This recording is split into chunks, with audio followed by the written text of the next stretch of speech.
நேத்ரா டிவியில் வணக்கம் நேத்ரா நிகழ்ச்சியூடாக இணைந்திருக்கிறீர்கள். இன்றைய வணக்கம் நேத்ரா நிகழ்ச்சியினுடைய இரண்டாவது கலந்துரையாடல் பகுதியினூடாக உங்களை நாம் சந்தித்திருக்கின்றோம்.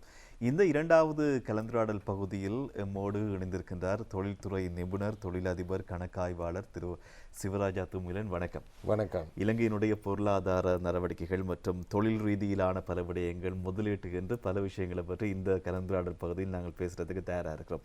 இலங்கையினுடைய 80வது வரவு செலவு திட்டம், அது நேரம் தற்போதைய அரசாங்கம் தேசிய மக்கள் சக்தியினுடைய 2வது வரவு செலவு திட்டமானது கடந்த 7ஆம் தேதி ஜனாதிபதியின் நிதியமைச்சருமான அனுரகுமார் திசாநாயக் அவர்களால் பாராளுமன்றத்திலே சமர்ப்பிக்கப்பட்டது. அது தொடர்பிலான விவாதங்கள் தொடர்ச்சியாக இடம்பெற்று வருகின்றன. கடந்த வெள்ளிக்கிழமை 2வது வாசிப்பு மீதான வாக்கெடுப்பிலே 118 மேலதிக வாக்குகளால் அது நிறைவேற்றப்பட்டிருந்தது. குறிப்பாக பெருந்தோட்ட மக்களுக்கான, பெருந்தோட்ட தொழிலாளர்களுக்கான 1750 ரூபாய் நாளாந்த கொடுப்பனவு, அது 1550 ரூபாய் பணத்தை தோட்ட நிறுவனங்கள் வழங்க வேண்டும். அரசாங்கம் முதல் முறையாக பெருந்தோட்ட தொழிலாளர்களுக்கான பணத்தை தமது பங்கிலே வழங்குகின்றது. அதாவது வருகைக்காக, நாளந்த வருகைக்காக 200 ரூபாய் படி வழங்குகின்றது. இதற்கு பலரும் எதிர்ப்பை வெளியிட்டு வருகின்றார்கள். அவர்களை எதிர்க்கின்றவர்களுக்கும் மக்களும் தொடர்ச்சியாக எதிர்ப்பை வெளியிடுவதற்கான செயற்பாடுகளில் ஈடுபட்டு வருகின்றார்கள். இந்த வரவு செலவு திட்டத்தை பொறுத்த மட்டில் முக்கியமான பல விடயங்கள், கீ பாயிண்ட்ஸாக இருக்கக்கூடிய சில விஷயங்களை நாங்கள் பேசலாம். இலங்கையினுடைய டிஜிட்டல் நடவடிக்கை, டிஜிட்டல் மயத்திற்கு அதிகமான செலவு, குறிப்பாக 22,000 மில்லியனுக்கும் அதிகமான தொகை ஒதுக்கப்பட்டிருப்பதாக சொல்லப்பட்டிருக்கின்றது. அதேநேரம் இலங்கையினுடைய முதலாவது டிஜிட்டல் அடையாள அட்டை அடுத்த ஆண்டு வெளியிடப்படும், அடுத்த ஆண்டு முதலாமலுக்கு வரும் என்ற ஒரு செய்தி. மற்றும் சிறிய மற்றும் நடுத்தர தொழில் முயற்சியாளர்களுக்கு சலுகை வட்டி அடிப்படையில் 50 மில்லியன் ரூபாய் வரை கடன் உதவி வழங்குவதற்கான திட்டம் என்று பல திட்டங்கள், குறிப்பாக வாகன இறக்குமதி கூட காணப்படுகின்றது. ஒரு தொழில் அதிபராக நீங்கள் இந்த வரவு செலவு திட்டத்தினுடைய யோசனைகள், ஜனாதிபதி அவர்கள் முன்வைத்திருக்கக்கூடிய யோசனைகள் பற்றி என்ன கருதுகின்றீர்கள்? இந்த முறை பட்ஜெட்டை பொறுத்தமட்டில் பொதுவாக எமது நாட்டில் பட்ஜெட் தயாரிக்கும் போது அவர்கள் பொலிட்டிக்கல் கேம்பெயினை எதிர்கொண்டு தான் தயாரிப்பார்கள். அதாவது, நான் இந்த பட்ஜெட் தெரிஞ்சோன்னா மக்களால் இது வரவேற்கப்பட வேண்டும், அரசியல் கட்சிகளால் வரவேற்கப்பட வேண்டும், அதே நேரி பார்லிமெண்ட்ரி மெம்பரால் வரவேற்கப்படும் என்று தான் அவர்கள் எதிர்பார்த்திருப்பார்கள். ஆனால் பொதுவாக மக்களால் வரவேற்கப்படாத பல சந்தர்ப்பங்கள் இருக்கின்றது. ஆனால் அந்த கேள்விக்கு ஒரு சற்று வித்தியாசமான ஆன்சர், கனகாலமாக சில காலங்களில் மக்களால் மிக மிக வரவேற்கப்பட்ட பட்ஜெட்டுகளும் வந்தது. அதாவது டாக்ஸை குறைப்பது, ஏகப்பட்ட சலுகைகளை கொடுப்பது, அளவுக்கு மீஞ்சமான நிச்சயமாக கொடுக்க வேண்டும். அளவுக்கு மீந்தமாக கொடுக்கும் பட்சத்தில் பொருளாதார வளர்ச்சி ஏற்படவில்லை. அந்த வளர்ச்சியின் காரணமாக நாங்கள் எக்கானமிக் கிரைசிஸ் விழுந்திருக்கலாம். ஆனால் இந்த முறை பட்ஜெட்டை விட போன முறை கூட 2024 கவர்மெண்ட் ஒரு இன்டரிம் பட்ஜெட் இருந்தாலும் 2025 ஒரு இன்டரிம் பட்ஜெட்டை கொண்டு அந்த வருவாயிலும் செலவுகளிலும் சில அட்ஜஸ்ட்மெண்ட்டை செய்தார்கள். அது உண்மையில் ஒரு வரவேற்கத்தக்க விடயம். அதே போன்று இந்த முறை நாங்கள் 5.3 பில்லியன் 5,300 பில்லியன் வருவாயை எதிர்பார்க்கின்றோம். அதே நேரம் எக்கானமிக் growth ஆஃப் 7% எதிர்பார்க்கின்றோம். இது ஒரு மிக அதிகமான தொகையாக இடாமல் லாஸ்ட் இயர் 2015 இந்த இயர் 2015 இன்டரிம் பட்ஜெட்டில் 5,100 பில்லியனாக இருக்க வேண்டும். அதுக்கு விட ஒரு மார்ஜினல் அட்ஜஸ்ட்மெண்ட் தான் செய்திருக்கின்றோம். ஆனாலும் இந்த 7% அச்சீவ் பண்ணுவதற்கு ஏகப்பட்ட காரணிகளை நாங்கள் மாற்றியமைக்க வேண்டிய ஒரு நிர்பந்தத்துக்கு தள்ளப்பட்டிருக்கின்றோம். அதில் ஒன்று முக்கியமானது தான் நீங்கள் குறிப்பிட்டது ஒன்று, டிஜிட்டலைசேஷன். ஏன் இந்த டிஜிட்டலைசேஷன் வேணுமென்றால், இன்னும் எமது டேக்ஸ் சிஸ்டம் எவிஷன் கலெக்ஷன் சிஸ்டமாக மாறுவதற்கு இந்த டிஜிட்டலைசேஷன் பாரிய அளவில் உதவி செய்யும். அதே நேரம் அட்மினிஸ்ட்ரேட்டிவ் எக்ஸ்பென்சஸை கூட நாங்கள் குறைக்கலாம். ஏனென்றால் ரெவென்யூ உங்களுக்கு தெரியும் தானே, ஒரு எவிஷன் சிஸ்டத்தினால் கலெக்ட் பண்ணப்பட வேண்டும். அந்த எவிஷன் சிஸ்டத்தை அடைவதற்கு எங்களுக்கு மற்ற நாடுகள் போன்று இந்தியா ஏகப்பட்ட டெவலப்மெண்ட் கண்ட்ரிஸ் போன்று இந்த டிஜிட்டலைசேஷன் இருந்தால் அந்த ரெவென்யூ கலெக்ஷன் சோர்சஸை ஐடென்டிஃபை பண்ணுகிறது இலகுவாக இருக்கும். பொதுவாக இந்த பட்ஜெட், இந்த வரவு செலவு திட்டத்தினுடைய யோசனைகளை பார்க்கும்போது நாட்டுக்கு வருமானத்தை ஈட்டி தருகின்ற, அதை போன்று வாழ்கின்ற மக்களுக்கு, சாதாரண மக்களுக்கான ஒரு பட்ஜெட்டாக கூட மாறி இருக்கின்றது. கடன் உதவியாக இருக்கலாம், பொது செயற்பாடுகளில் இருக்கக்கூடிய மாணவர்களினுடைய கல்விக்கும் முக்கிய பங்கை ஆற்றுகின்ற ஒரு பட்ஜெட்டாக மாறி இருக்கின்றது. குறிப்பாக மகாபோல புலமை பரிசில் மாணவர்களுக்கான தொகை அதிகரிக்கப்பட்டிருக்கின்றது. இவ்வாறான திட்டங்களும் அதிகமாக இருக்கின்றன. என்னென்றால் இந்த பட்ஜெட்டில் ஒரு ஹெடிங் தான் உங்களுக்கு இருந்தது. உங்களுக்கு தெரியும், டிஜிட்டலைசேஷன் மாதிரியே பப்ளிக் இன்வெஸ்ட்மெண்ட், அதே நேரம் இன்னொன்று பப்ளிக் ஃபைனான்ஸ். ஆனால் இந்த பப்ளிக் இன்வெஸ்ட்மெண்ட்டை பொறுத்த மட்டில் எஜுகேஷன் செக்டருக்கு நான் நினைக்கின்றேன் 1.6% தான் ஒதுக்கப்பட்டிருந்தது. ஆனால் பழைய அரசாங்கங்களில் அது 6% எதிர்பார்க்கப்பட்டது. ஆனாலும் அந்த ரீதியில் எஜுகேஷன் செக்டருக்குரிய அலோகேஷன் காணாதென்று தான் பெரும்பாலானவர்கள் குறை கூறுகிறார்கள். ஆனால் அதில் ஒரு மற்ற பக்க லொஜிக்கும் இருக்கின்றது. ஏனென்றால் வேற்று நாடுகளை எடுத்துக்கொண்டீர்கள் என்றால் அந்த யூனிவர்சிட்டிஸ் அவர்கள் செல்ஃப் ஜெனரேட்டட் இன்கமில் தான் ஓடுவார்கள். ஆனால் இலங்கையில் மாத்திரம் என்னென்றால் ட்ரெஷரியில் இருந்து நெடுகலம் யூனிவர்சிட்டிக்கு பம்ப் பண்ணி கொண்டு இருந்தால் நாட்டின் பொருளாதாரத்தில் அவர்களுடைய சுயமுயற்சி இல்லை. நீங்கள் அப்படி கேட்பீர்கள், அப்படி என்றால் சுயமுயற்சி என்றால் எப்படி யூனிவர்சிட்டி வருவாயை ஈட்ட முடியுமாண்டு. அப்படி பார்க்கும்போது அவர்கள் MBA, PhD, எக்ஸ்டர்னல் டிகிரி போன்ற ஏகத்தரப்பட்ட கோர்சஸை இன்னும் இப்போவும் செய்கிறார்கள் சில யூனிவர்சிட்டிஸ். அதை இன்னும் விரிவுபடுத்தி திறமான ஸ்டாண்டர்டாக செய்யும் போது வேற்று நாடு ஸ்டூடெண்ட்டுகளையும் கூட நாங்கள் இங்கு வரவழைக்கக்கூடிய சந்தர்ப்பம் இருக்கின்றது. இன்று மலேசியாவை எடுத்து பாருங்கள், மிக மிக அதிகமான இன்கம் அவர்கள் எஜுகேஷன் செக்டர்ஸ்களால் இருக்கிறார்கள். ஏகப்பட்ட யூனிவர்சிட்டிஸ், ஃபாரின் யூனிவர்சிட்டிஸும் இன்று மலேசியாவில் இருக்கிறது. அதே போல் ஏற்கனவே இங்கிலாந்து அண்ட் ஆஸ்திரேலியா, கனடா போன்ற நாடுகள் இந்த கல்வித்துறையை வைத்து ஏகப்பட்ட அந்நிய செலாவணியை ஈட்டிக்கொண்டிருக்கிறார்கள். அதிலும் இலங்கையிலிருந்து அந்த யூனிவர்சிட்டிக்கு போகிறவர்களுடைய தொகையும் மிக மிக அதிகமாக இருக்கிறது. ஆகவே எங்களுடைய அந்நிய செலாவணி இம்போர்ட் மாத்திரமல்ல, எஜுகேஷன் செக்டரிலும் நாங்கள் எக்ஸ்போர்ட் பண்ணி கொண்டு தான் இருக்கின்றோம் ஃபாரின் கரன்சியை. அப்போது உங்களுடைய கேள்விக்கு வந்தால் இந்த கல்வித்துறையில் கூட ஒரு மறுசீரமைப்பு, அது இன்டர்நேஷனல் ஸ்டாண்டர்டுக்கு கொண்டு வர வேண்டும். எமது சிலபஸ்கள் எம்ப்ளாயபிள் யூனிவர்சிட்டி ஸ்டூடெண்ட்டை உருவாக்கக்கூடிய தரத்துக்கு வேணுமொழிய நாங்கள் இத்தனை யூனிவர்சிட்டி கிராஜுவேட்டை ப்ரொடியூஸ் பண்ணி இருக்கின்றோம் என்பதை விட அவர்கள் தொழில் வாய்ப்புகளை ஈட்டக்கூடிய தொழில் சார்ந்த கல்விகளை சிலபஸாக கொண்டு செய்வதில் நான் நினைக்கிறேன் அர்த்தம் இருக்கும். ஆகவே அரசாங்கத்தை எப்பவும் நாங்கள் அலோகேஷன் காணாது, குறைந்த அலோகேஷன் என்று குறை கூறுவதை விட அந்தந்த யூனிவர்சிட்டியில் இருப்பவர்கள் அவர்கள் தாங்களும் வருமானத்தை ஈட்ட மாதிரி முறைமைகளை பல பண்ண வேண்டும். குறிப்பாக இந்த கல்வி சீர்திருத்த முறை குறித்து இப்பொழுது பேசப்படுகின்றது. குறிப்பாக மாற்று நிலைமையை சந்திக்க வேண்டிய ஒரு நிலைமை இருப்பதாக அரசாங்கம் கூட தெரிவித்திருந்தது. அதுக்கான அத்தனை விடயங்களும் இப்போ இருக்க நேரத்தில் இவ்வாறான ஒதுக்கீடு. இதற்கிடையில் இந்த பெருந்தோட்ட மக்கள், அதாவது இலங்கையினுடைய பொருளாதாரத்துக்கு முதுகெலும்பாக இருக்கக்கூடிய பெருந்தோட்ட துறையினருக்கான அந்த தொழிலாளர்களுக்கான ஊதியம், நாளாந்த ஊதியம் 1350, 2000 என்றார்கள், 1350 200ஆக அதிகரித்து 1550 ரூபாய் தொழில் நிறுவனங்கள் வழங்கப்பட வேண்டும் என்பது கட்டாயமாக்கப்பட்டிருக்கின்றது. ஆனால் 200 ரூபாய் மேல்திகமாக அரசாங்கம் தமது பங்குகளை வழங்கப் போகின்றது நாளாந்து வருகையின் அடிப்படையில். இது 1750ஆக இப்பொழுது மாறியிருக்கின்றது நாளாந்து வருமான தொகை, அவர்களுக்கான வருமானம்.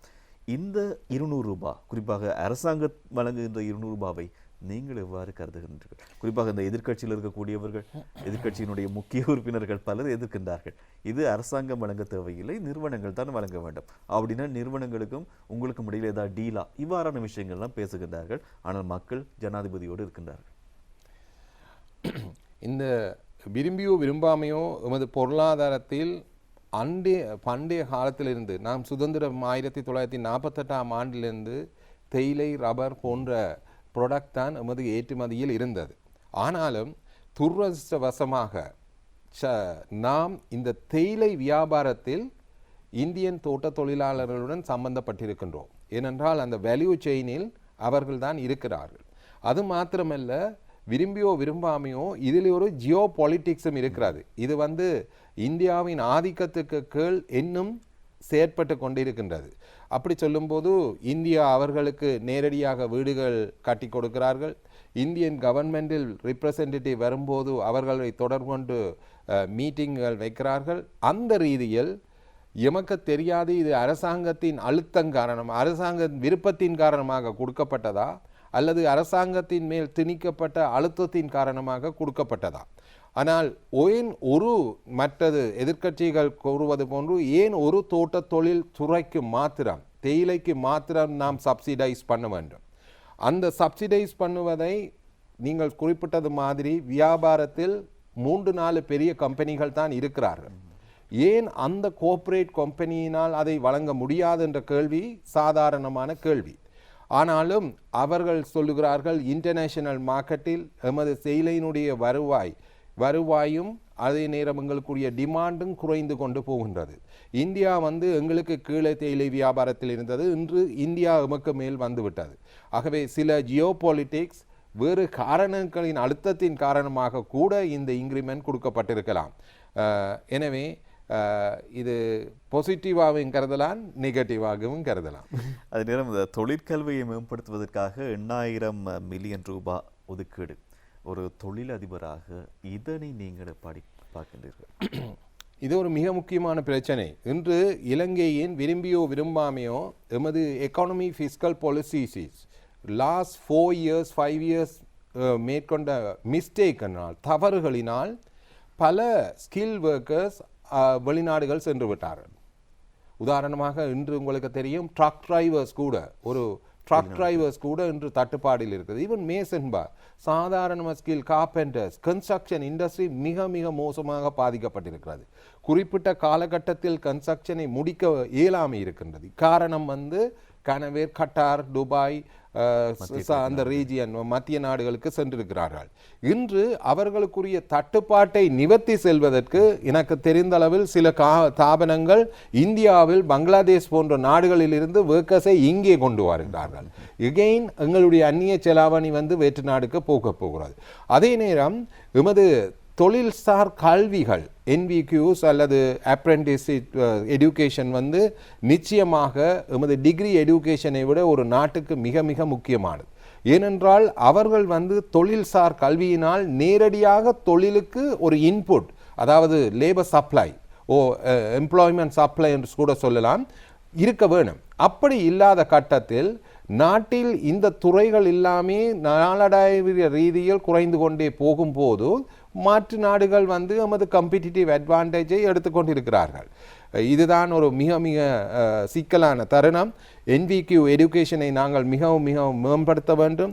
அதே நேரம் இப்போது இலங்கையில் நாம் பார்த்தோம் என்றால் கண்ண இன்ஸ்டிடியூட் டிகிரி என்று ஒரு மேலிய எடுகேஷன் சிஸ்டத்தை கொண்டு ஒரு 3-4 வருஷத்தில் ஏதாவது ஒரு பட்டப்படிப்பை பெற்றுக்கொள்கிறார். ஆனால் அவர் கம்பெனிகளில் வேலைக்கு சேரும் போது அவருக்கு போதிய அறிவு இருக்கிறதா, அனுபவம் இருக்கிறதா, அல்லது ஆளுமை இருக்கிறதா என்று பார்த்தால் மிகவும் மிகவும் கடினமாக இருக்கிறது. ஆகவே கன்ஸ்ட்ரக்ஷன் கம்பெனியை பொறுத்தமட்டில் நாங்கள் ஓரிரு வருடங்கள் அவர்களை விரும்பியோ விரும்பாமையோ ட்ரெயின் பண்ண வேண்டி இருக்கிறது. அப்படி ட்ரெயின் பண்ணும் பட்சத்தில் கூட அவர்கள் ஏகப்பட்ட மிஸ்டேக்கை செய்யும் போது அந்த கம்பெனிகளில் வேஸ்டேஜ் ஏற்படுகிறது, கன்ஸ்ட்ரக்ஷனில் வேஸ்டேஜ் ஏற்படுகிறது. டிசைனாக இருக்கலாம் அல்லது கன்ஸ்ட்ரக்ஷன் மெத்தடாலஜியாக இருக்கலாம், ஏகப்பட்ட மிஸ்டேக் வரும்போது நடக்குது. ஆகவே உங்களுடைய கேள்வி இந்த தொழில்சார் கல்வி முக்கியமானதா? நிச்சயமாக முக்கியமானது. ஆனால் இலங்கை பூராகவும் இந்த டெக்னிக்கல் காலேஜ் இருக்கின்றது.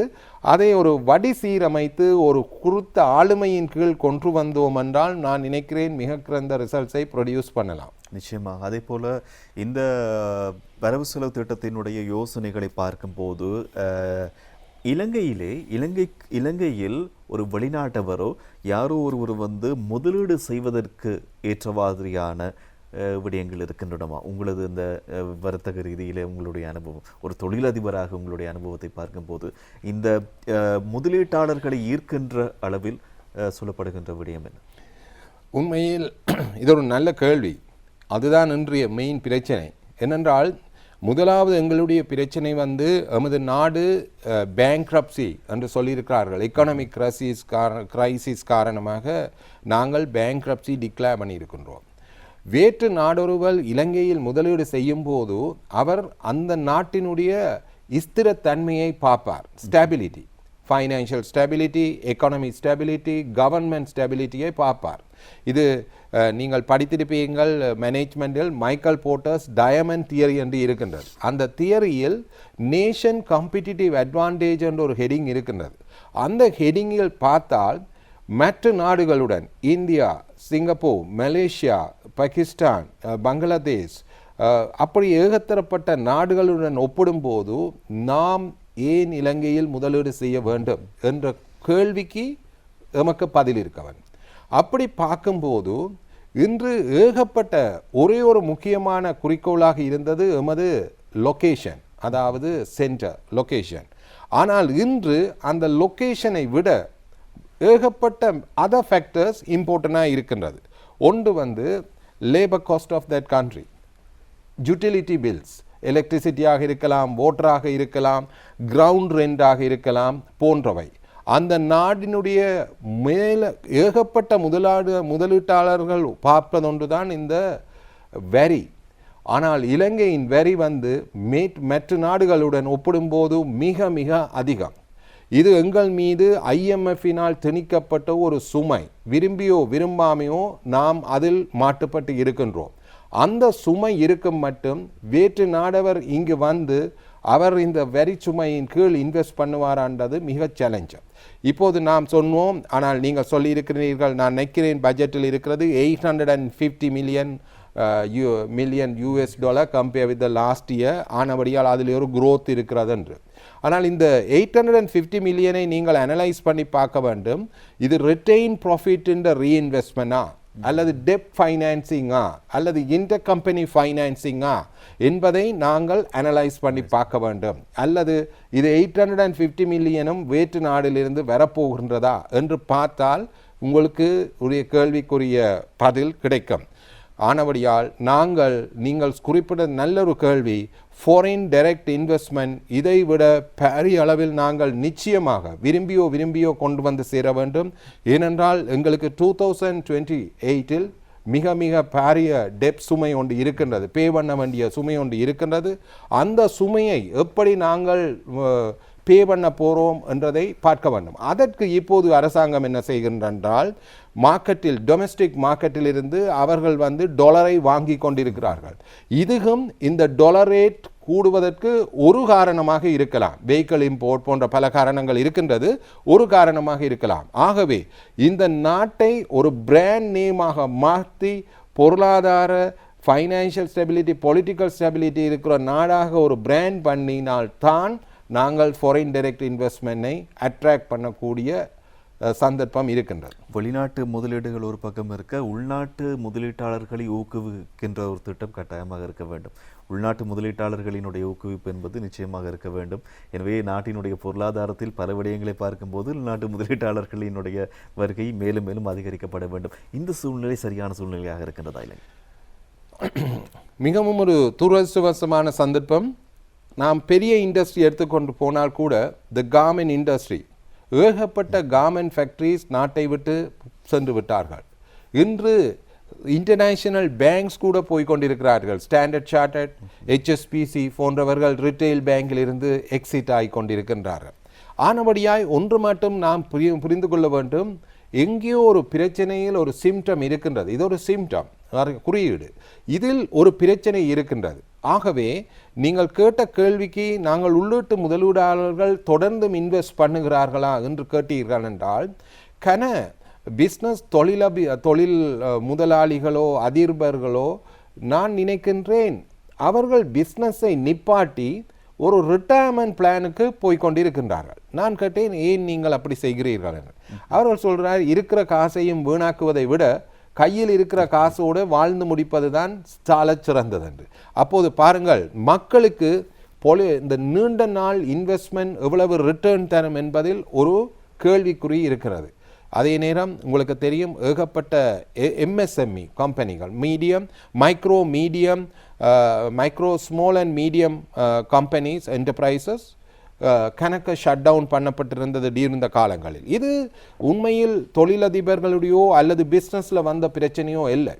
ஆனால் இது சென்ட்ரல் பேங்க் வந்து ஆர்டிஃபிஷியலாக இன்ட்ரெஸ்ட் ரேட்டை கூட்டினதாலும் கொரோனா மற்றும் ஏகப்பட்ட பிரச்சனைகள் ஸ்ரீலங்காவுக்கு வந்ததாலும் அந்த கம்பெனிகளை தொடர்ந்து செய்ய முடியாத காரணத்தினால் பேங்க்ரப்சி ஆகினார்கள். இன்று அதை அரசாங்கம் என்ன செய்திருக்கலாம் என்றால், இந்த பட்ஜெட்டில் உங்களுக்கு தெரியும் எஸ்எம்இ கூட அவர்கள் சிறு தொழில்கள் கூட முன்பு 5000 5 மில்லியன் பெர் மந்தாக இருந்ததை 5 மில்லியன் பெர் மந்த் அதாவது 60 மில்லியன் பெர் அனமாக இருந்ததை 36 மில்லியனாக அதாவது 3 மில்லியனாக வேட்டுக்கு நாங்கள் குறைத்திருக்கின்றோம். ஆனால் எனது பர்சனல் ஒப்பீனியன், இந்த வருடத்தை நாங்கள் அவர்களுக்கு ஒரு ஊக்குவிக்கும் அல்லது ஒரு மீளும் இயராக கொடுத்திருக்கலாம். அதாவது அவர்கள் கஷ்டத்திலிருந்து மீண்டு வருவதற்கு இதை ஒரு வெட்டை நாம் அவர்களையும் சார்ஜ் பண்ணாமல் விட்டிருக்கலாம். ஏனென்றால் அவர்களுக்கு வந்து வங்கிகளில் போதிய கடன் அவர்களுக்கு கிடைக்கப் போவதில்லை, ஒர்க்கிங் கேபிட்டல் கொடுக்க போவதில்லை. ஏனென்றால் அவர்கள் ரீசன் சொல்லுவார்கள். ஆனால் லிஸ்டட் கம்பெனி என்றால் அவர்கள் தங்களுடைய பொலிட்டிக்கல் கனெக்ஷன் பிஸ்னஸ் கனெக்ஷனை வைத்து ஏதோ ஒரு விதமாக கடன்களை குறைந்த வட்டியில் எடுத்துக்கொள்வார்கள். ஆகவே அரசாங்கம் கூட இந்த முறை ஒதுக்கி இருக்கிறது எம்எஸ்எம்இ எஸ்எம்இ செக்டர்ஸுக்கு போதிய கடன் வசதிகள். அதை நான் நினைக்கிறேன் அது காணாததென்று. அதை விட மீதமாக ஒதுக்கி இருந்தால் இந்த கம்பெனிகளை நாங்கள் மீள அமைத்தால் நிச்சயமாக பொருளாதார குரோத்துக்கு ஒரு சப்போர்ட்டாக இருக்கும். சிறிய மற்றும் நடுத்தர தொழில் முயற்சியாளர்களுக்கு சலுகை வட்டி அடிப்படையில் 50 மில்லியன் ரூபாய் அளவில் தான் அந்த இது காணப்படுது. முக்கியமாக 2 கேள்விகள் இந்த நேரத்திலே. ஒன்று, இலங்கைக்கான அமெரிக்காவில் இலங்கை பொருட்களுக்கான இறக்குமதிக்காக விதிக்கப்படுகின்ற வரி வீதம் 20 இருக்கின்றது. ட்ரம்பினுடைய அரசாங்கத்திற்கு 44 இருந்தது, இப்பொழுது குறைந்து 20 வரை வந்திருக்கின்றது. அது ஒரு பக்கம்.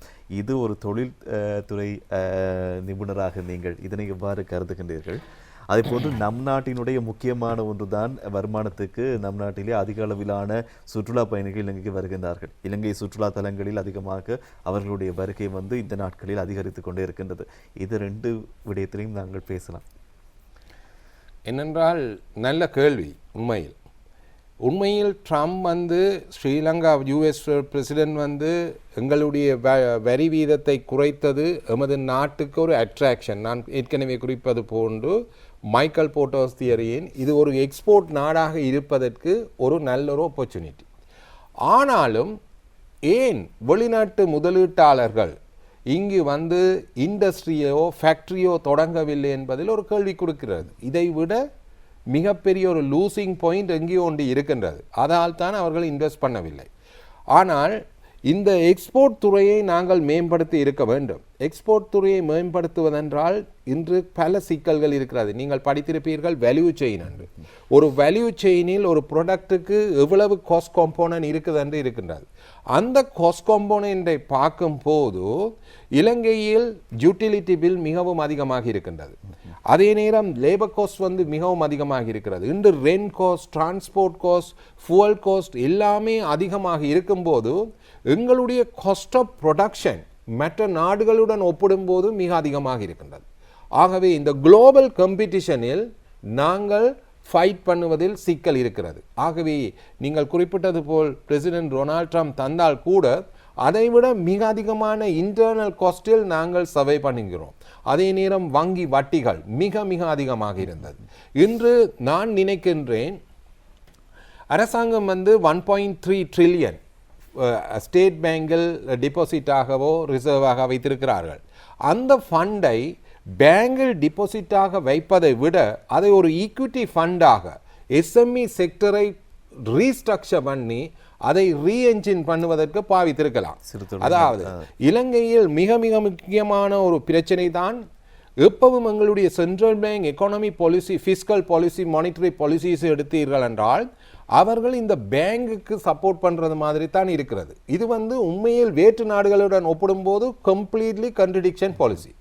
அப்போ என்ன செய்கிறார்கள், மக்கள் ஒன்டர்பிரினியராக வாரதை விட வங்கிகளில் வட்டிக்கு போட்டு விட்டு இருக்கிறார்கள். அப்போது என்ன செய்கிறார்கள், இது பிஸ்னஸ் செய்தும் இவ்வளவு வருமானம் வராது, ஏகப்பட்ட எம்ப்ளாய்மெண்ட் செய்ய வேணும், இபிஎஃப் இடிஎஃப் பே பண்ண வேணும், அதை விட இது 30% இன்ட்ரெஸ்ட்டுக்கு நாங்கள் 5 இயர்ஸுக்கு போட்டுவிட்டால் அவர்களுடைய பொருளாதாரம், வீட்டு பொருளாதாரம், லைஃப் பொருளாதாரம் எல்லாமே ஒரு சிறந்ததாக இருக்கிறது. ஆகவே பாருங்கள், எங்களுடைய எக்கானமி பாலிசி வந்து ஒன்டர்பிரினியர்ஷிப்பை டெவலப் பண்ணுவதை விட ஒன்டர்பிரினியர்ஷிப்பை ஷட் டவுன் பண்ணுறது மாதிரி தான் இருக்கிறது. ஆகவே நாம் என்ன செய்ய வேண்டும், வட்டி வீதங்களை மேலும் மேலும் குறைத்து கிரெடிட் ஃபெசிலிட்டியை கஸ்டமர்ஸுக்கு கொடுக்க, அதாவது பிரைவேட் செக்டருக்கு கொடுக்க வேண்டும். இது என்ன செய்கின்றோம் என்றால், பிரைவேட் செக்டர்லேருந்து அதிமீத வரியை எடுத்து நாங்கள் ஸ்டேட் பேங்கில் ஃபிக்ஸ்ட் டிபாசிட்டில் போடுகிறோம். இது ஒரு சரியான எக்கானமிக் கொள்கை அல்ல. நீங்கள் வந்து ஸ்டேட் பேங்கில் டிபாசிட்டுக்கு போயிட்டு அதில் ஒரு 6% இன்ட்ரெஸ்ட் இருக்கிறது, அதில் ஒரு தொழில் வாய்ப்பு ஏற்பட போகிறதா? இல்லை. அதில் ஒரு எக்கானமிக் growth வரப்போகிறதா? இல்லை. அப்போது நாம் இந்த 7% எக்கானமிக் growth-ஐ அச்சீவ் பண்ணுவது என்பது மிக மிக இலகுவான காரியம் அல்ல.